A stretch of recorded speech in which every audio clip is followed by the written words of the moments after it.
తాగునీటి సమస్యలను వెంటనే పరిష్కరించాలని డిమాండ్ చేస్తూ చిత్తూరు జిల్లా పాలసముద్రం మండలం కృష్ణా జిమ్మాపురం గ్రామస్తులు ఆందోళన నిర్వహించారు. బలిజకం డ్రగి చిత్తూరు రోడ్డులోని కేజేపురం బస్టాండ్ కూడలిలో రోడ్డుపై బైఠాయించి నిరసన తెలిపారు. గ్రామంలో తాగునీటి సరఫరా సక్రమంగా లేకపోవడంతో కొంతకాలంగా తీవ్ర ఇబ్బందులు ఎదుర్కొంటున్నామని గ్రామస్తులు ఆవేదన వ్యక్తం చేశారు. తాగునీటి కోసం ప్రతిరోజు దూర ప్రాంతాలకు వెళ్లాల్సి వస్తోందని, అధికారుల దృష్టికి సమస్యను తీసుకెళ్లినా పరిష్కారం కనిపించలేదని వారు ఆరోపించారు. సమస్యను నిర్లక్ష్యం చేస్తే భవిష్యత్తులో మరింత ఉధృతంగా ఆందోళనలు చేపడతామని హెచ్చరించారు గ్రామస్తులు.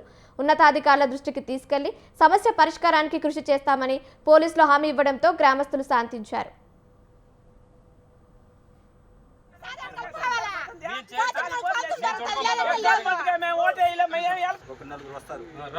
నలుగురు